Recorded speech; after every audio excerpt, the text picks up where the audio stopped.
Ooh, welcome back, all my YouTube subscribers, Twitter followers, all the big Giant fans out there. I am super excited because I got a big Giants YouTuber on the channel today, and we're going to start our first of what we hope to be a weekly live show. So without further ado, here's Mr. Baddog.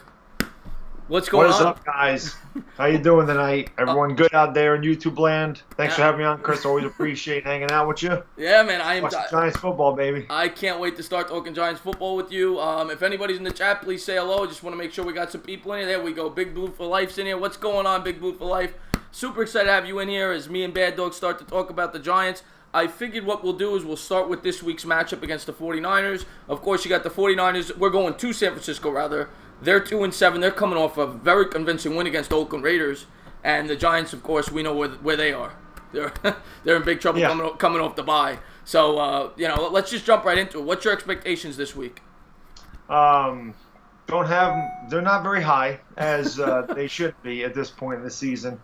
I think we mentioned this before. Really, what I'm looking for is just kind of looking at seeing what these rookies can do. Obviously, Barkley is a big, really the only reason we watch the Giants. But I'm looking at B.J. Hill, looking at Lorenzo Carter. Hopefully, Will Hernandez improves.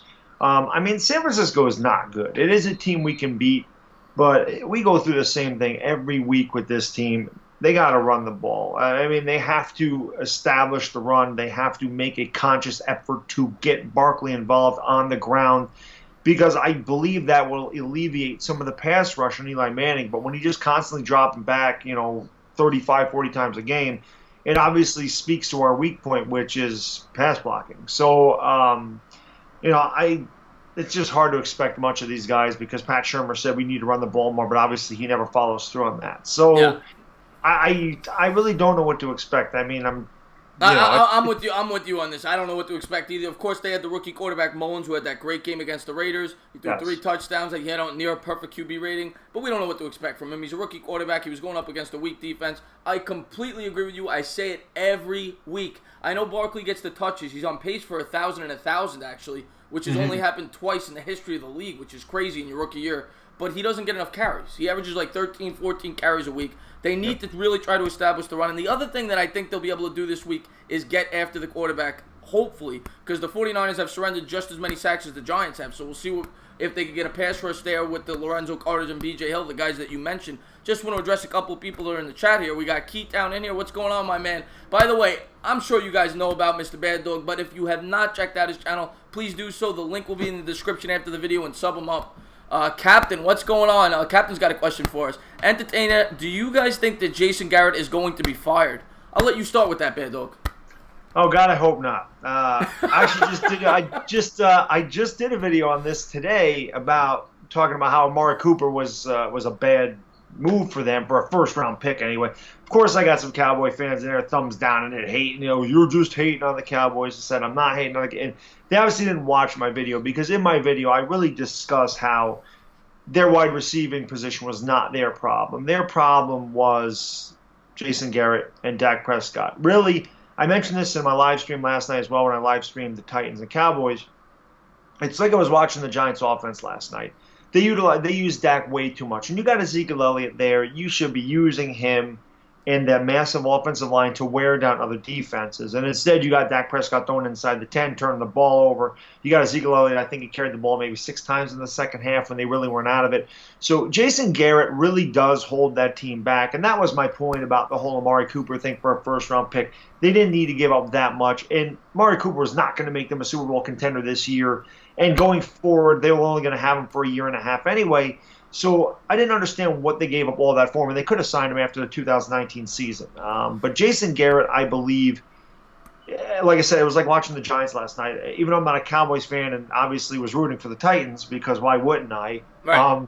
I found myself screaming at the TV, like, run the ball. Why aren't you running the ball? Run the ball, run the ball. So Jason Garrett should have been fired a couple of years ago because I think the Cowboys have always underachieved with him as head coach. But Jerry Jones loves that puppet, that yes man, and They're a marriage made in heaven to a Giants fan. I hope they're together for the rest of my life. I completely agree with you. I think Garrett I think he will be fired. There's really no, the way that he coaches, and I saw your video. It's so true. You said that you could do a better job coaching that football team. Yeah. It doesn't take a rocket scientist to figure out how to be successful with that team. They have I know the O-line's not as good as it was 2 years ago, but it's still one of the top O-lines in football. They have a world-class defense. It's one of the most underrated defenses in football, in my opinion. Yes. It's probably a top 7 or 8 defense.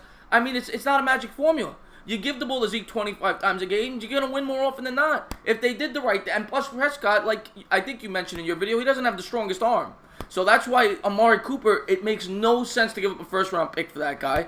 And if Garrett just stuck to the game plan, that team would win more games than they lost. And it's true. I think he needs to be fired. I think he's one of the worst coaches in the league. Go ahead. Go ahead.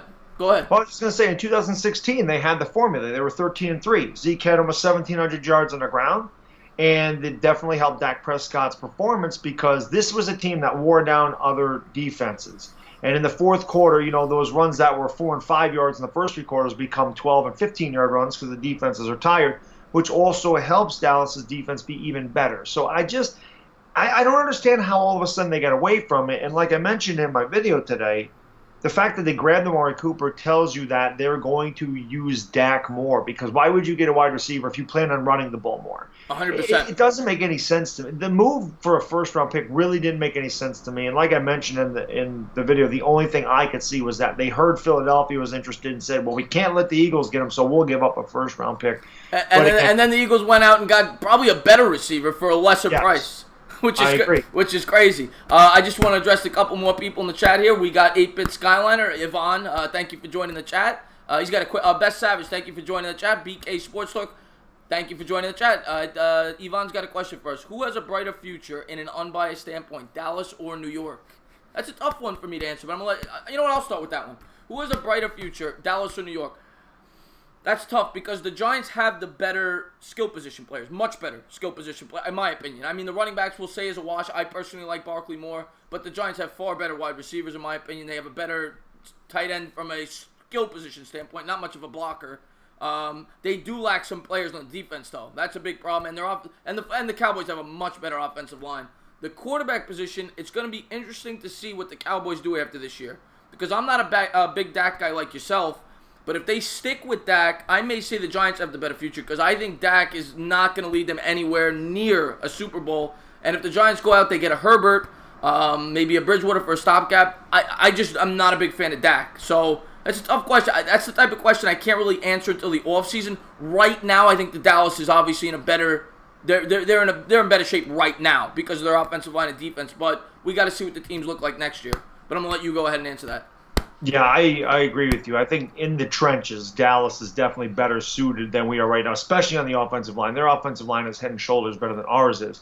But I also agree with you about Dak. I'm not a big Dak guy. Jerry Jones said, I believe it was today, that he plans on extending Dak Prescott. I hope they do, because that'd be great. Because I just don't believe in him. I think defense has kind of figured out what to do with him. And again, the combination of Garrett and Dak Prescott, it's not good. If they're going to plan on throwing, having Dak throw 30 to 40 times a game, they're going to lose. They're not built on Dak. So just like us, we should not be throwing, having Eli Manning at this juncture in his career throw 40 times a game. Not many teams win by having their quarterback throw 40 times a game. Breeze is the exception. Your Aaron Rodgers, your elite guys can get away with that because they're your best players. But when your best players are running back, you really need to hand the ball off.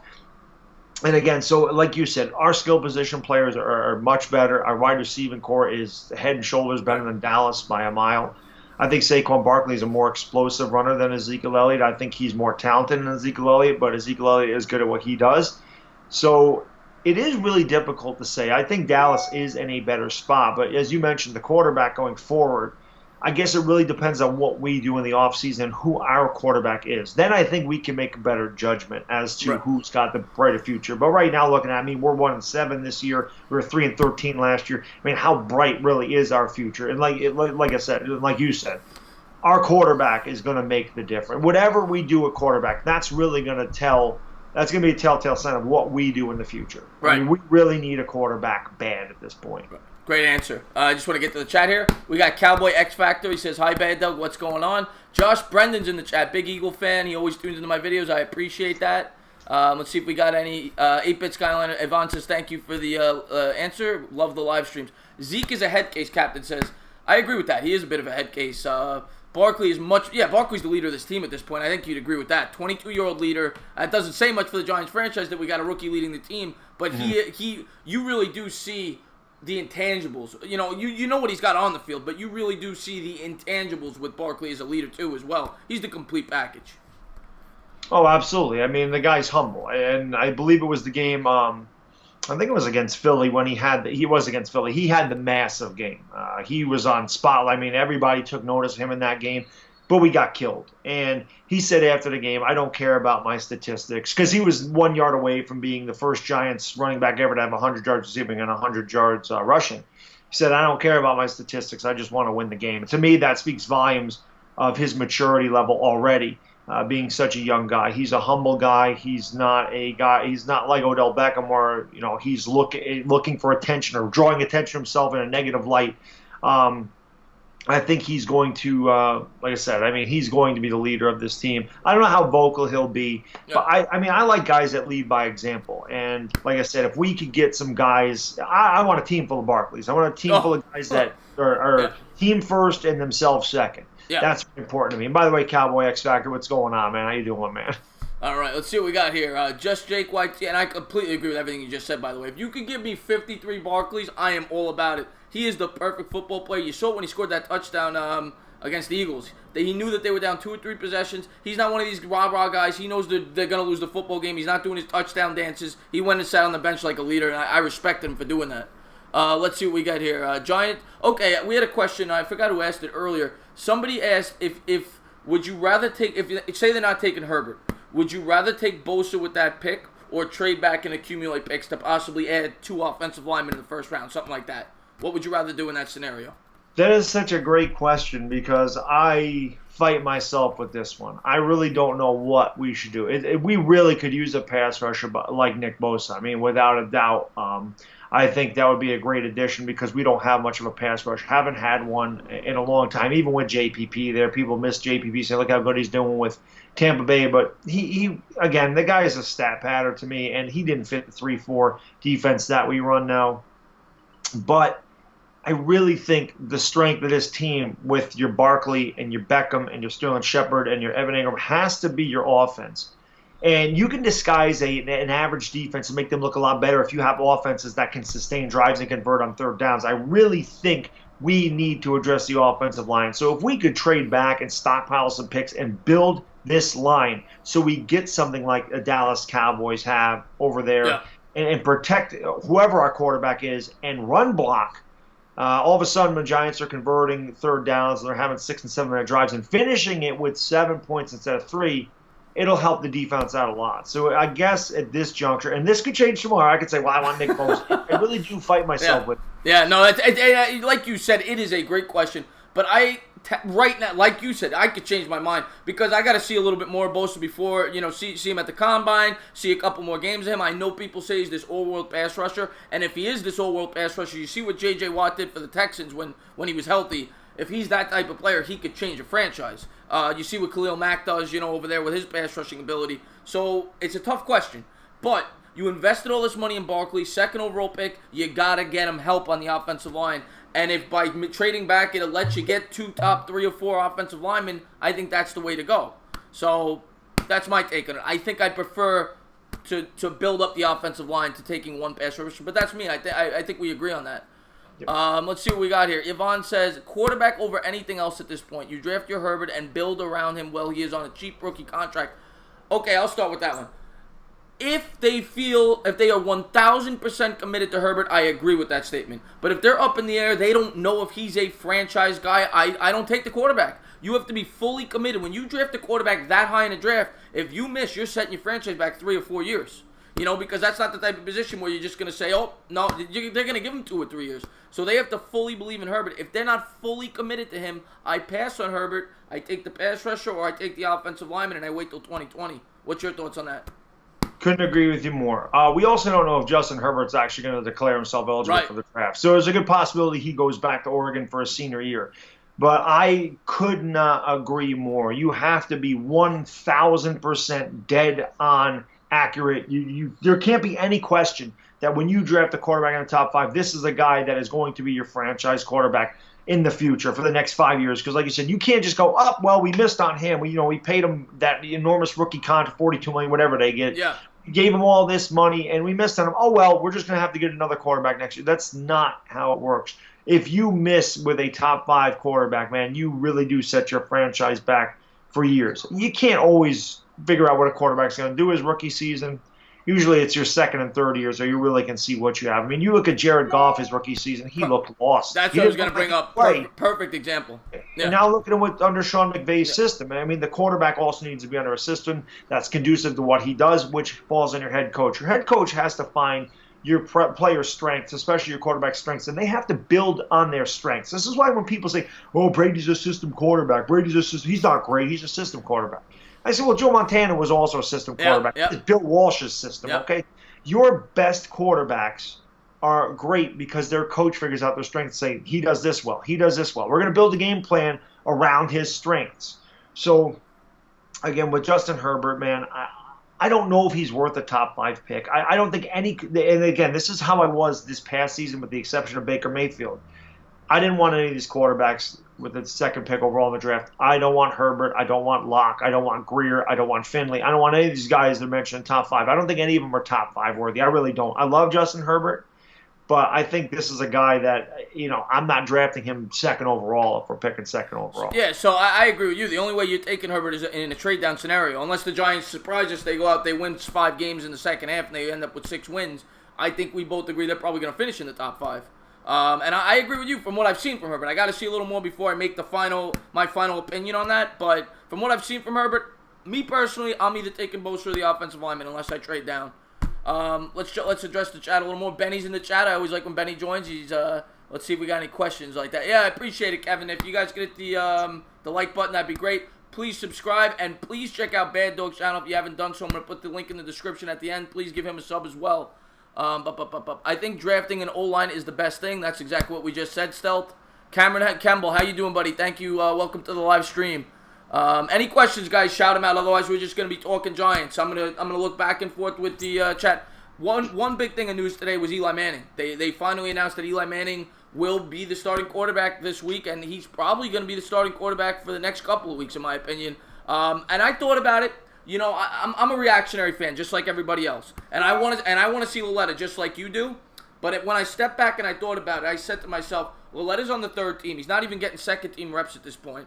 Right. I think you gotta ease him in. If the Giants are getting blown at, I don't even think he's gonna play this week because of the whole getting arrested thing, this, that, the other thing. But say next week he gets promoted to the second string. If the Giants are getting blown out of the game, I let him play the 4th quarter, get his feet wet, learn the coverages a little bit, get some time with the first team, and then maybe I start him the last 4 or 5 weeks of the season. I think that's the approach I would take because you don't want to get this kid killed either with this offensive line. What's your takes on it? Yeah, it's a great point. I agree with you. I think that they need to ease him in because, again, we have nothing to lose at this point. I mean, if the Giants are getting blown out, then, yes, you take a look at him in the 4th quarter. Or, maybe you just start bringing him in, even if it's close. I mean, maybe you start bringing him in the game to start the 3rd quarter. Like you said, you just ease him in there, get him some experience, and then maybe with 4 games left, you say, okay, we're going to take a look at him the last quarter of the season, see what we have. But, again, you don't want to put him in there being on the 3rd team while you're being inactive, sticking him behind a very porous offensive line and saying, all right, kid, go out there and do your best. So I think you're right. He wants to get in there. He got to learn some coverages, got to learn the game speed in the NFL, and I think that would be a good idea just to build his confidence. Because, listen, I don't think the 49ers are going to blow us out. I don't think they're good enough to blow us out. The Raiders might be the only team in the league worse than us. They're horrible. Well, the Cardinals are pretty bad too. Yeah, the Cardinals are pretty bad. Wow, the Raiders look atrocious on Thursday Night Football. So, I think Loletta should come in and ease in there. But say we're getting blown out. Say the Niners are beating us 27-7, and they're in that soft zone. They're just allowing the Giants to go down the field. And that might actually build some confidence for him. If you get him in there when they're down 3 touchdowns and he just drives them down the field and scores a touchdown, his confidence level will be boosted. That's a great point. So that might also help him in the future. That's a great point. Let's get back to the chat here. Hopefully we got a couple of questions here. Get your 6-packs ready, Chris. Yeah. We'll see about Nick Mullins. Hopefully he doesn't tear us apart. I can't wait. I'm actually going to be doing a stream on Monday. I can't wait for that. I know you always do your streams as well. They're great, by the way. Yes. Yeah. BK Sports, you're welcome. BK Sports Talk asked, is there a way you draft an O-lineman with a top 3 or 5 pick? Oh, yeah, you see it every year. I mean, I don't know every year, but you see it a lot where they take offensive linemen in the top 5 picks, right? Yeah, it's not every year, but if there's a I mean, this year in particular, there are 2 very good offensive linemen that people are speaking very highly of, so I would take it. Yeah, it depends on the pick. First overall, I'm not taking offensive lineman. I'm probably looking to trade down. But if you got the 4th or 5th pick, we saw it this year. The Colts took the offensive lineman, right, when they traded down with the Jets. Yes, Quentin. Yeah. I think it was Quentin Nelson. Nelson. That was a guy that the Giants were, they were high on him, but I believe that was the guy that, But again, with the number 2 pick, I don't think you're taking an offensive line number 2. The only guy, and I mean, I know this is it's happened, so I can't say it's never happened. The only guy I can remember being taken really early on in the draft like that is Tony Mandrich. I don't know why that name comes to my mind. He was a total. I got one for you. Robert Gallery was the 2nd overall pick. That's right. He was another bust. Yeah, he was another bust. Player. And what's his name on the Rams too? Who ended up being a great offensive line? Well, Pace, I think was. Oh yes, Orlando Pace. Yeah, he's a Hall of Famer. Yeah, he's a Hall of Famer. Yeah, but you're right. It's few and far between that they're top 2 picks. You can name maybe 3 or 4 in the last 10, 15, 20 years. Right. Yeah. Let's get back to the chat here. We got Nations in the chat. Thank you for joining. All right, this is a little off topic, but we'll answer it. Who do you think's gonna win the Thursday night game? Steelers or Panthers? Go ahead. Wow, this should be a really good game. Yeah. I mean, the Panthers have played really well this year, which is why I don't understand why when we talked about Gettleman, some guys are saying, well, Gettleman's messing the Giants up just like he did the Panthers. I'm like, I don't see where he messed the Panthers. And where did they get set back? They were in a Super Bowl 3 years after he took over, and they had 1 losing season after that. And here they're in the playoffs last year, and here they are 6-2. I think the Panthers are going to win. They are finding a way to do it. I think they're getting on a roll. I mean, Big Ben does his thing. The dude's I think he's a Hall of Famer. Oh, definitely. James Conner has been phenomenal for them. I think the Steelers are a little bit. I just think the Panthers are the better team overall. I think it'll be a great game, but I think the Panthers win this by a field goal. And I believe it's going to be because of Cam Newton's mobility. I think that's the difference in this game. Where's that game being played? I don't even know off the top of my head. I'm not sure where it's being played either, to be honest. No matter where it's being played, I'm taking Carolina. If it's in Carolina, I think Carolina actually wins pretty handily. Carolina the last few weeks has looked unbelievable. They were down 17-0 against the Eagles. They come back. They scored 21 points in the 4th. They beat them. Then they take on the Ravens. I think that was in Baltimore, if I'm not mistaken. And they beat them by 15 points. And then I forgot who they played last week, but it was another pretty good team. I can't remember off the top of my head, but they beat them pretty handily as well. Yeah, I can't remember who it was either, but they have been on a roll. Ever since Graham Gano broke my heart, or broke our hearts with that damn 63-yard field goal. Yeah. They're a dangerous football team, Carolina. They're the type of team that I would not want to see in the playoffs because they have that dynamic where they could stuff the run and they could pound the rock, which is very conducive to playoff football. Christopher McCaffrey's been a really good. I mean, he's done a really good job. I mean, he's an all-around back, so he's more of a receiving back. But again, I mean, he's just done a really good job. He had a big game. Who did they play last week? I cannot remember. I remember it was a good team because I remember thinking I might pick against Carolina, but I can't remember who they played. But they won. They won handily from what I remember. Carolina to me is one of the top 3 teams in the NFC right now. They're pretty good. You got Saints, Rams, Carolina. Those are the top 3. Let's get right into it here. I'm going to try to address as many comments as I can. Ronaldo Allen, welcome to the chat, buddy. He's actually a big Jet fan, but he tunes into some of my streams. He says that we should have taken Darnold instead of Barkley. I disagree with that. I'm going to tell you why, and I think we've talked about this. I think we have the same opinion on this. The Giants were not ready for the quarterback. They didn't have an offense. They still don't have an offensive line. Darnold would have gotten killed. Plus, he wouldn't have even been starting the season with Eli at the quarterback, which is fine. Eli didn't start either his rookie year, but they're not even near having a good offensive line. And without Barkley, they would have had no running game. He would have gotten killed. I'm a believer in build the foundation before you bring in the quarterback, similar to what they did with Eli. When they had a developing offensive line, they had Tiki Barber already. They had him, they had some weapons. And when Eli went in there, they had an above-average offensive line, so they set him up for success. That's my take on it. I'm sure you're pretty similar, but do you have anything to add to that? Yeah, I really couldn't agree with you more on this. If I'm not mistaken, Sam Darnold leads the NFL in interceptions. I don't ever really count a rookie season for a quarterback because they're learning. Like I said, Jared Goff looked like he couldn't play in the NFL's rookie season. I've talked with a couple of Jets fans, and I've told them Todd Bowles needs to get the hell out of there. I don't think Darnold has a chance to succeed with Todd Bowles. But Sam Darnold was not the guy for this team. I do not like USC quarterbacks. I have never liked USC quarterbacks. I don't believe in USC quarterbacks. And all Sam Darnold is doing is proving my point that this guy was a turnover machine in college. And like you said, and like we've discussed, a porous offensive line. The kid would get murdered back there. I said, with no offensive line, can you imagine all this pass rush and then him turning and handing the ball to Wayne Gallman? Wayne Gallman is a very nice back, and he's a good complementary back, and I like Wayne Gallman. But he's not Saquon Barkley. He's not even a tenth of Saquon Barkley. Let's be real. Not even close. Because he's not a running back. He's more of a receiving back. So, like you said, I'm right with you on. I build the line. You get a running back to alleviate the pressure off of the rookie quarterback. You build around your quarterback so that when he comes in, he has the best situation to win. You don't throw him out there like the Jets threw Darnold out there to the Wolves. It's pretty much it. They had Bridgewater. Right. I mean, they need to trade. They could have started Bridgewater this year. Bridgewater looked great in the preseason. This is why I want him on the Giants next year. And you could have played Bridgewater for 8 games like we did in 2004. We played Kurt Warner 8 games, then you brought Eli Manning into the fray at that point. Sam Darnold could have definitely learned on the fly, watched some tape, did some first-team reps and whatever else in practice, and then brought him in as the season progressed. But they threw him right out there. He's getting a big-time learning experience, but he wasn't the guy for the Giants. I agree. It wasn't the right time for the Giants to take quarterback. I completely agree. I think next year, maybe the year after, definitely. Within the next 2 years, you take your quarterback. I completely agree with everything you just said. I'm just trying to get to the chat because the comments are going on. I saw Rover Sports was in the building. He asked us what the Vikings playoff odds were right now. We'll get to that, but I want to answer this question first. I saw Best Savage, big Giants fan. Would you get rid of Janoris Jenkins? To me, that's an absolute yes if you can, because you got to get rid of that contract. We're rebuilding. What's your thoughts on that?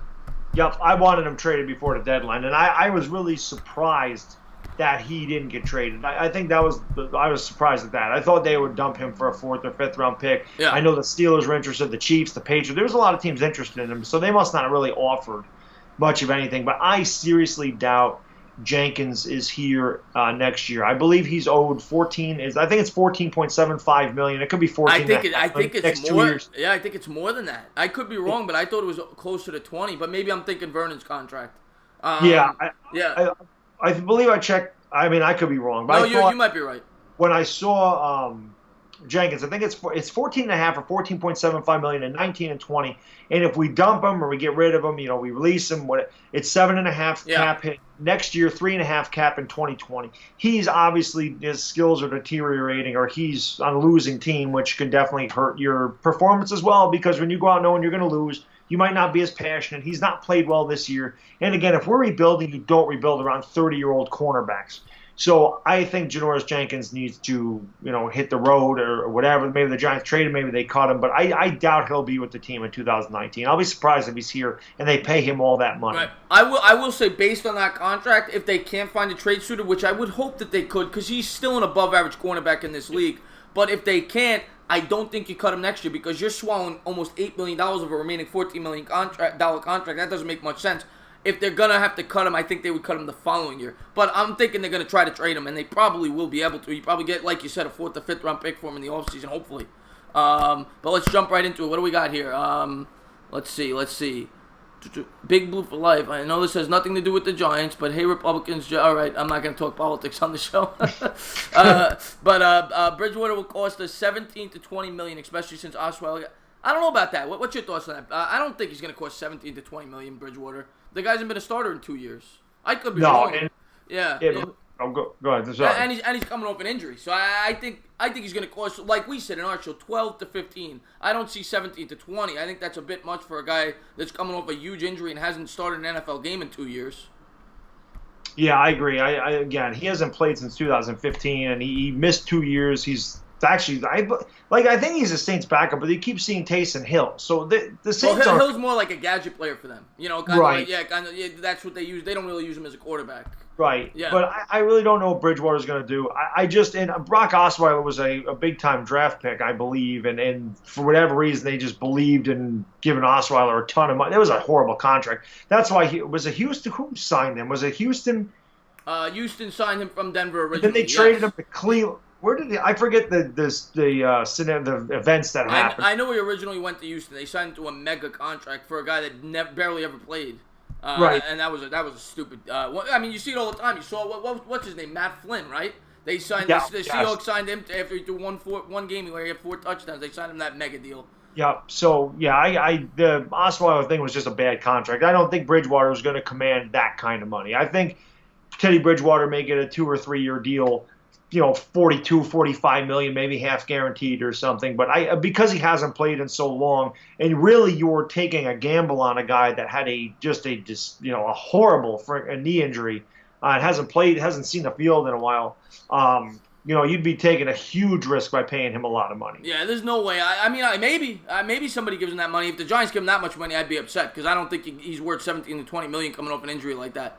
Let's get right into it. Anthony Davis writes a comment. He said, I'd rather throw Loletta out there. We draft a quarterback. The Giants should. Yeah, we agree with that. Me personally, I don't think this week is the time to do it. I think you got to break him in a little bit more. But before the end of the season, I want to see at least 3 or 4 starts from Loletta. But we already talked about that. I'm not going to even answer what Virgilio just asked me because that's unfootball related.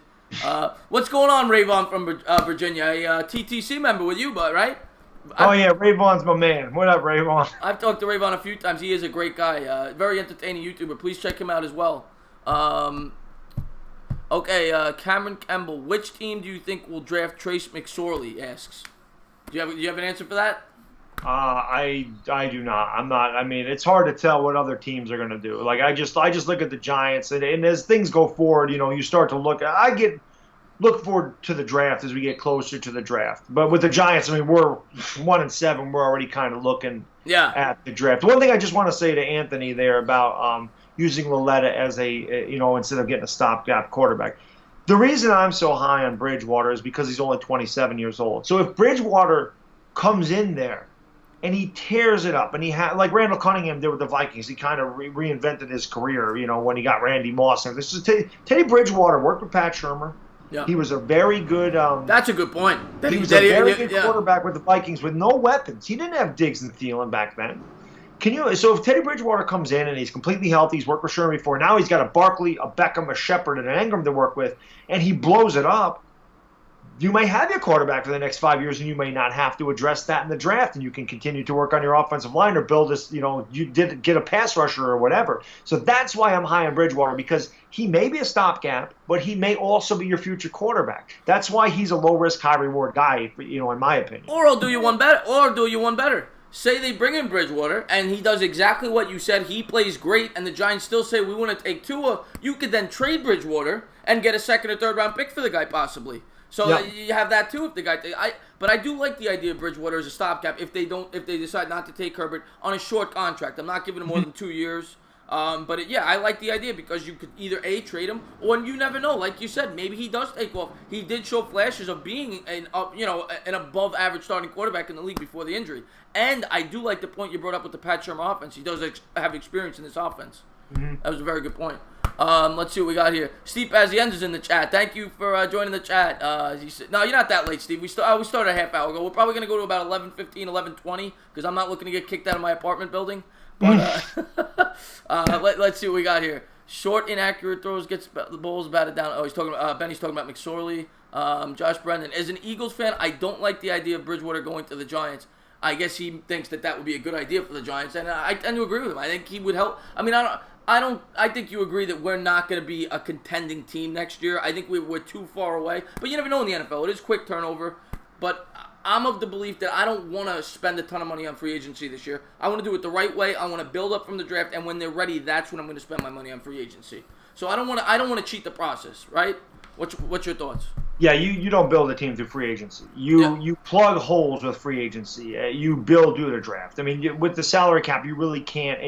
And again, when you're throwing a bunch of players together, it's hard to build team chemistry. I mean, that's what happened with granted, the offensive line, these guys I think they're underperforming, but you threw 5 new guys together pretty much, and they never have found their niche together. This is why I'm just hoping Solder's just having a bad year. I can't imagine this guy could possibly be this bad for the rest of his contract. We're in deep trouble, but I think that left side, you're stuck with those two. You're stuck with Solder. We're not getting rid of him anytime soon because we'll be in cap hell. You can't even release the guy. Yeah. So we're going to have him for years. You drafted Will Hernandez, obviously, because he's going to be going forward. So I'm hoping those two guys can build that chemistry on the left side of the line. And then we draft and fix the rest of the line, the center, the right side of the line as we go forward. Right. Let me ask you a question about Solder, actually. Say they go out there, they take the offensive lineman this year, and he's a left tackle by tradition, right? Do you then possibly move Solder over to the right tackle next year if with the way he's played this year? Oh yeah, I think you definitely move him to right tackle or right guard. I mean, I think that he should be able to do that. I mean, the guy is a mountain of a man. Right. So these big guys like Flowers, the only thing I was disappointed about with Flowers is they didn't try him at guard. I think that he actually could have played better at guard. I completely agree with that. I always said that. He didn't have the footwork or he really just wasn't athletic enough to play tackle. But I think you could have hit him at guard. He's a huge body. He's a huge guy. Right. And I think if you just had him, just straight on run blocking, he might have been a lot better. I think if you had a couple of good tackles and moved Flowers at guard, I still think Flowers could play guard. I don't know what he's doing in Jacksonville right now, but I don't know why a team doesn't try that guy out at guard. I mean, he was drafted 9th overall because our GM's an idiot, or was an idiot, I should say. And they projected him as a left tackle for whatever, even though he played right tackle his whole career at Miami, and he wasn't really that good there. But I don't know. I mean, you can't give up on a guy like that with that size. I mean, you might as well try him until he just, can't play any position on the offense. We just needed to get the Flowers out of here as soon as possible, though. I mean, he was just a cancer for this team. Yes, he was. Yeah, let's get right in here. All that money was thrown. Yeah, blah blah blah. I'm just looking for questions. Nate Solder has been very poor. Blah, blah, blah, blah, blah, blah, blah, blah, blah. Jenkins is the third highest paid. Takes up 6% of the cap.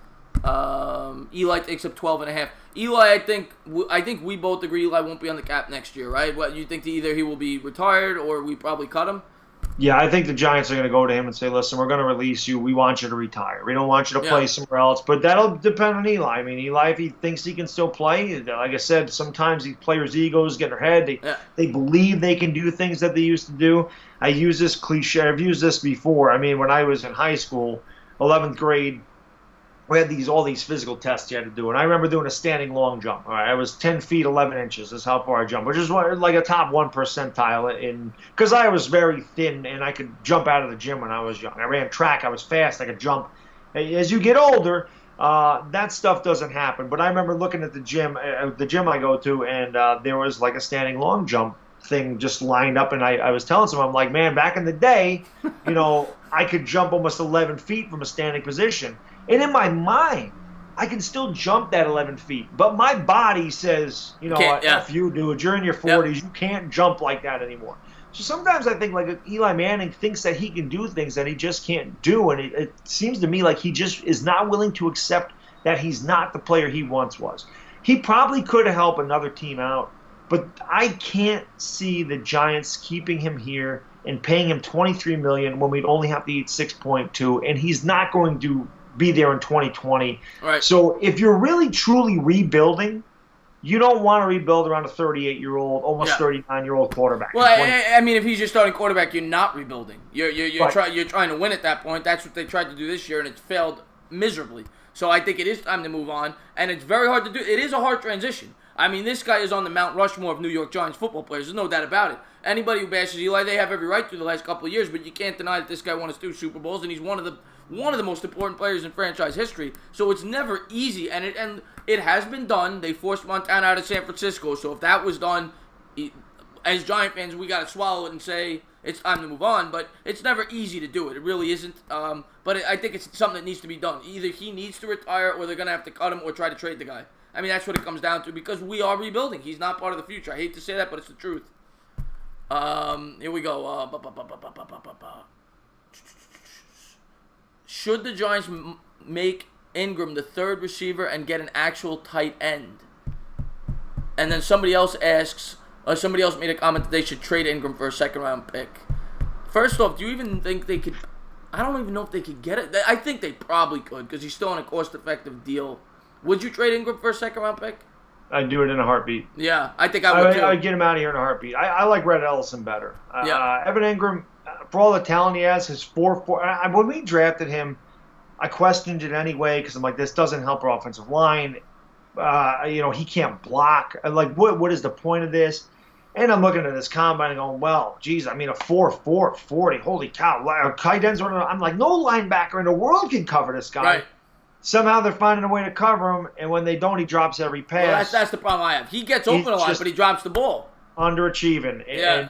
And, talent, I've said this before, man, but with talent, talent only goes so far. You have to know how to play football, and you have to actually, just play fundamental football. You have to catch the ball. I mean, It doesn't matter how fast he runs or how athletic he is. If he's dropping every pass, he's not benefiting us because he can't block. Yeah, I'm going to agree with your Red Ellison point, especially with how poor our offensive line is. We don't have the luxury of having a subpar, blocking tight end. You know what I'm saying? We're not one of these teams that can block, so we need as many blockers as we can get. So I think a tight end more along the lines of a Red Ellison, a traditional tight end, is more valuable to this football team right now.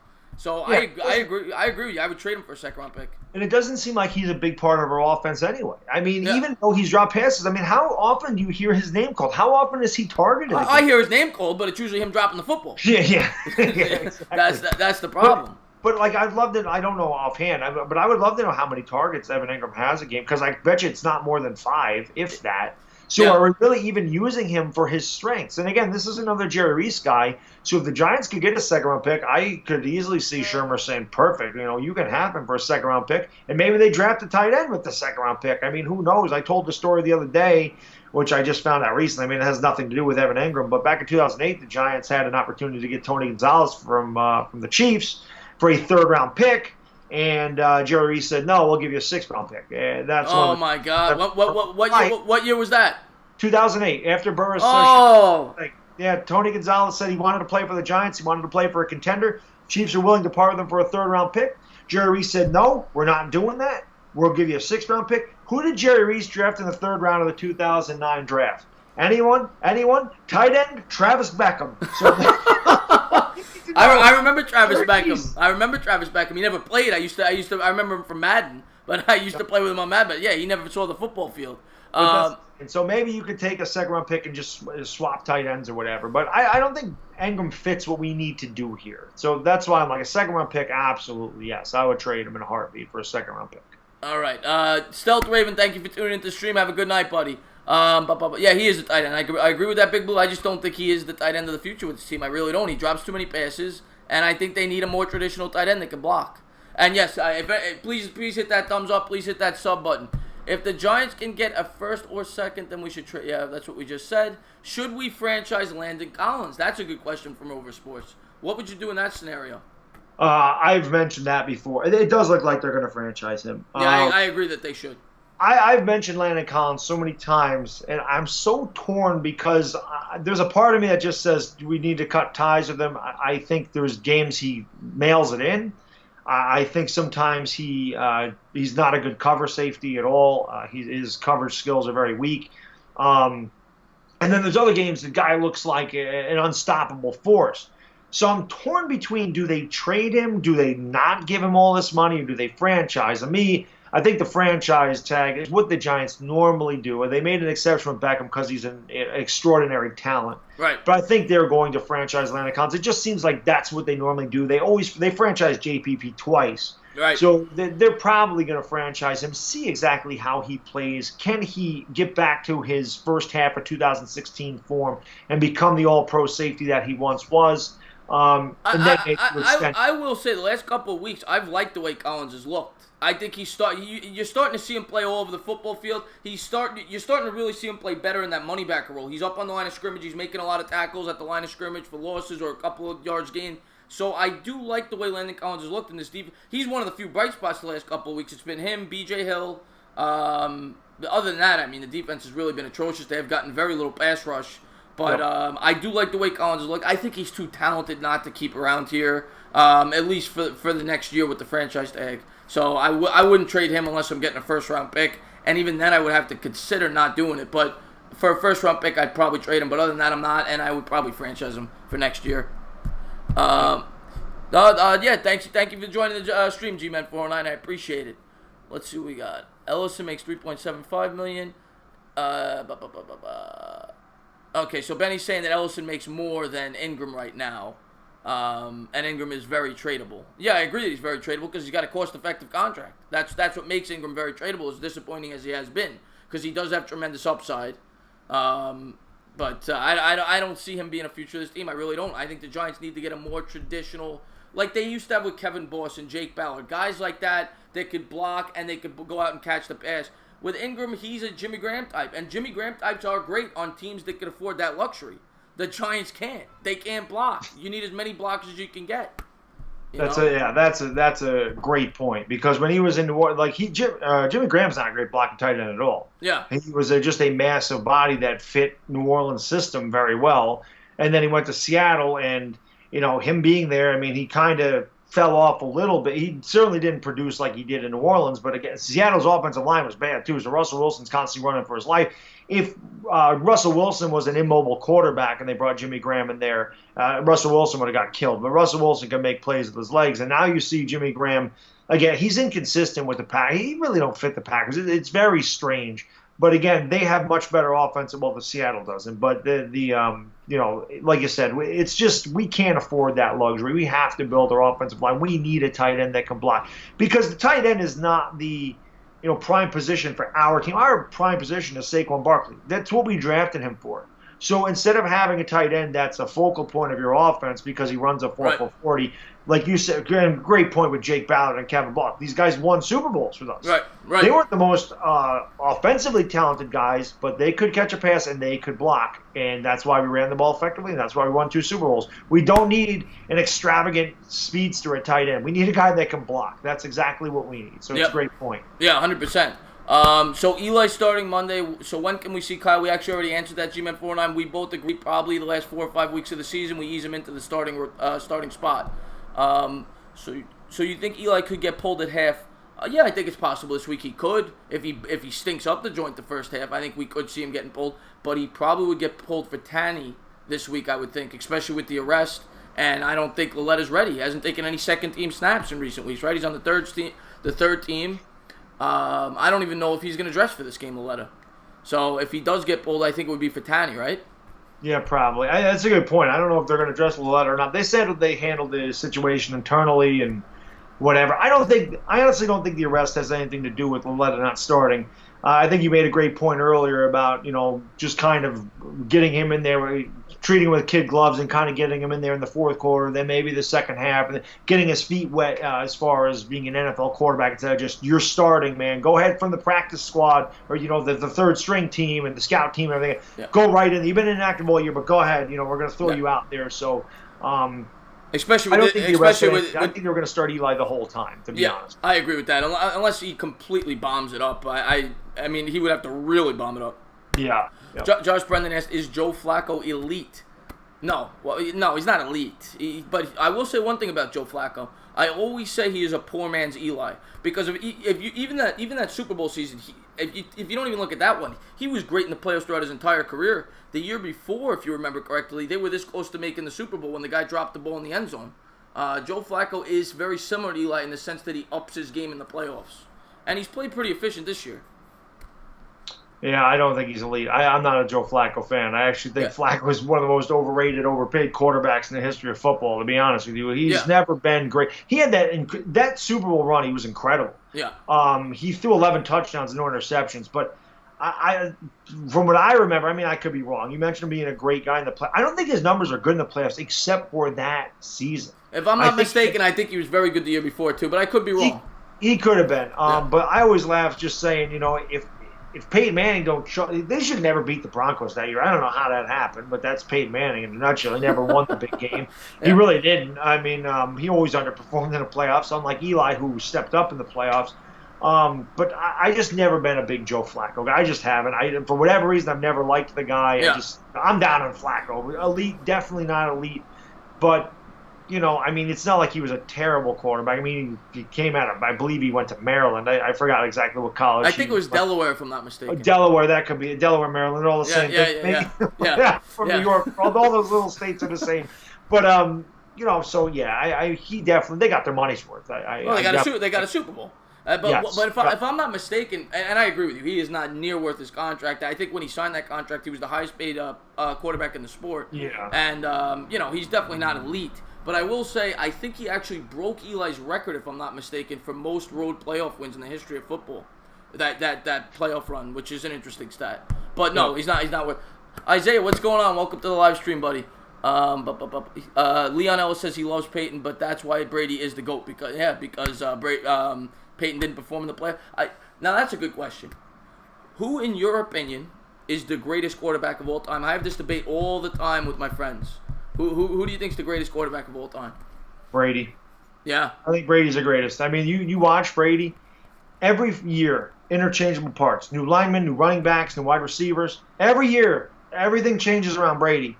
One constant, Tom Brady. He's played in 8 Super Bowls. That is ridiculous. He threw for last year they lost the Super Bowl, but the dude threw for over 500 yards. He brought the Patriots back from a 28-3 deficit. They were 18-0 the year that we beat them. They set every offensive record possible when he actually had a Hall of Fame receiver, Randy Moss. He's never had a great receiver besides Randy Moss in his entire career. Edelman's a nice receiver. Amendola was a nice receiver. Troy Brown was a nice receiver. But Deion Branch was a nice, but never an elite receiver. You can argue, but it had, I think, not Eli. Brady made him elite. You could argue Wes Welker, but Brady made Wes Welker too. Yep. Yeah, but no, you're absolutely right. Randy Moss is the only guy that came in being a great wide receiver. Other than that, he never had a great weapon. And Brady's work ethic is just off the charts. In terms of talent, strictly talent, I would say Aaron Rodgers. But when you factor in, because Aaron Rodgers can make some throws some quarterbacks couldn't even dream of making, Brady included in my opinion. Aaron Rodgers is just a freak of a quarterback in my opinion. But in terms of, if you factor everything in, how he plays in the big spot, how he leads his team to victory. Now, of course, Belichick has something to do with that. He is the best coach of all time, in my opinion. But with the 5 Super Bowl rings, you have to go Brady.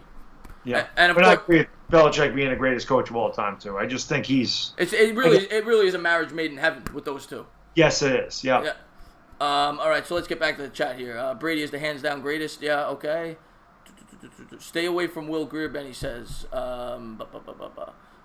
Speaking of the Falcons, can they make the playoffs? I think they could, and I'll say one thing about the Falcons. I think they are the type of team, if they get in, they have a lot of talent, and they could be dangerous in the playoffs. They, of course, they went to the Super Bowl a couple years ago, so they are the type of team I could see knocking off a team in the first round of the playoffs that I wouldn't want to play. But if they made the playoffs, who would they play? They play in the 3rd seed. You're probably looking at what are you looking at? Vikings, probably, I would guess. Vikings or the the Saints and Rams are going to be 1-2. Redskins or Eagles, are probably going to be 3, and then our division will be 4. So you're probably looking at the Vikings or the Bears, whoever wins that division. Right. Yeah, I think they could beat that team, but I can't see. The thing is, I can't see anybody going into New Orleans and beating them this year. I really can't. If they get the home field advantage, I see them going to the Super Bowl. Let's see what else we got. We're going to stay on for another 10 minutes or so, guys, maybe 15 minutes. So if you got any questions, shoot them out. I had a great time, by the way, having you on the channel. This is great. Love talking sports with you. By the way, sub him up. His channel will be in the description if you haven't done so. Mr. Baddog, a great giant YouTuber. Dan? Thanks for having me on, man. I love this, man. This is a lot of fun. So I am looking forward to doing this every week with you, man. This is awesome. Yeah, man. Yeah, for sure. Dan Marino had all the talent in the world, but no rings, Steve. That is a great point. In terms of just throwing the football, he might have the best arm in the history of football, Dan Marino. And the quickest release. He was. Trust me, I'm an old guy. So I started watching football Marino's rookie year, second. I started watching football when he had that huge year in '84. He was always one of my favorite players. I mean, I absolutely loved watching Dan Marino play. He was. In terms of, like you said, arm strength, quick release, I don't know if there's a quarterback that's ever, to this day, that has a stronger arm or a quicker release than Dan Marino had. He was absolutely ridiculous with his release and that arm strength. It was crazy. Picture perfect specimen.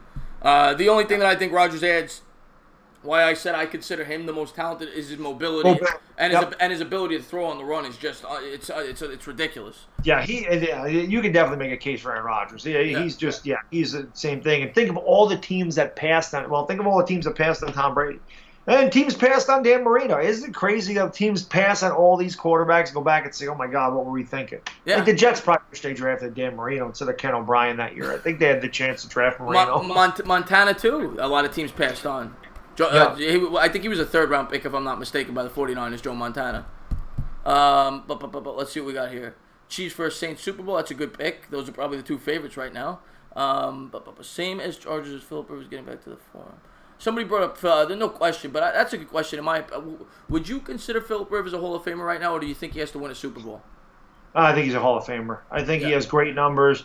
It does hurt him that he's never played in a Super Bowl. But, I mean, the dude ran into Tom Brady and Peyton Manning. I mean, he played it's just a difficult – he was in a difficult situation. Again, he's had talent around him. I feel like they've underachieved as a team, but I really feel like that was always Philip Rivers' fault, you know. And there's always been guys that ask me, do you think the Giants messed up? Should they have kept Philip Rivers when they drafted him instead of trading him? And I say no, because Philip Rivers his personality would have clashed with the New York media. When he was a young guy, he was a punk. He was not – if you do bad in New York, man, you get crushed here. Yeah. Sam Darnold is going to have to learn that. Sam Darnold is going to have some growing pains playing for the Jets in New York. You have a bad game. I didn't read the headlines with his 4-interception game the other day, but he's going to hear it. Eli Manning, Michael Strahan says it in America's Game 2007. He's just like, woo shucks. Yeah. Eli had the perfect personality for New York. He really did, and I completely agree with you about Rivers. I don't even know if he's successful because of his personality. The other thing I'll say about Rivers, especially when the Giants played in the Meadowlands, I don't know, because Rivers to me has questionable arm strength. I hate the way he throws the football. He throws it like a discus. And I don't know if Rivers would have had the arm strength to throw the ball effectively on a consistent basis in the Windy Stadium in the Meadowlands. Yeah, that's a great point because, as you know, as I know, as any New Yorker, New Jersey guy knows, you go to the Meadowlands, you don't even need to go to the Meadowlands. You in the Northeast in the winter, that wind is brutal. It's cold. It whips around. It comes off the Hudson River. It's shifting positions. And that's one thing that hurts Eli even, no tight spiral. Right. So you see him throw some wobbly ducks out there, and the wind just knocks him down. So, yeah, that's a great point. I mean, Philip Rivers may have struggled with the lack of arms because Eli did have great arm strength in his younger days. Which is why I think the Giants were so attracted to him, because they thought he had the arm strength to play in that stadium. You know, because he definitely had a way above average arm strength in his heyday. But let's see here. Jamie 8800 asks, since Manning is starting Monday, when do you see the letter? We already answered that question. We said probably the last 4 or 5 weeks of the season. But that seems to be the most popular question today. With good reason. Yeah, with good reason is right. Philip Rivers definitely might be one of the most underachieving quarterbacks ever. It will be a while until he gets into the Hall of Fame, Isaiah says. I agree. He's probably not first ballot. But I think he definitely will make the Hall of Fame because he's kind of like Pete Rose, to make a baseball reference. He was consistently good for such a long period of time. Pete Rose was never the best player in the game, he was one of, but he was just every year he was really good, and that's what Philip Rivers has been. He's almost like a compiler, but he's been a top 7-8 quarterback now for 15 years in a row. Yeah. You know, so the only thing with him is he doesn't have the ring. You know, and in football you judge quarterbacks based off of that. Yeah, Steve brings up a great point. John Elway's one of the all-time great quarterbacks as well, and he had the fairy tale ending there with the 2 Super Bowls at the end. Yes, he did. You can't get much better than that. But we got 5 more minutes or so, and then we're gonna call it a night because we both got to get up early tomorrow. We're gonna try to get this done a little earlier. You know, maybe next time we'll see, but. We both have tight schedules, so it's gonna be hard for us to come on much earlier. But we're gonna always give you guys about an hour or so. Leon Ellis says Barkley's hands down better than Zeke. I agree with that. Zeke has a great offensive. Could you imagine Barkley behind that offensive line? No. That's kind of like when I used to say, can you imagine if Barry Sanders, instead of Emmitt Smith, played behind that offensive line? What would Barry Sanders have done behind the 90s Cowboys offensive line instead of run and shoot in Detroit? I can't. When we actually do build this, and I believe Gettleman will build this offensive line into a solid offensive line, might take a year or two. But maybe by Barkley's third year, we have a solid offensive line. Then you're really going to see what this kid can do. I mean, we see what he can do with a horrible offensive line. So Right. I can't imagine how good Barkley can be behind a really good offensive line. Just some interesting numbers I found with Barkley that I couldn't believe. He's on pace. I think I mentioned earlier. He's on pace for 1,000 and 1,000, something that's only happened twice in the history of the league. He's also on pace to shatter the all-time reception records by a running back. He's on pace for 116 catches. Wow. The record's 102 for a running back. So he's on pace to crush that in his rookie year. That's an incredible number. That is, I didn't realize he was on pace for that. I mean, I know he had a 13 catch games. He had a couple of 9 catches. Like, I know he's gotten a lot of receptions because Eli's just like, oop, dump down. Yeah. Dump down. So, I mean, that's 116. Wow, that's crazy. I mean, Yeah.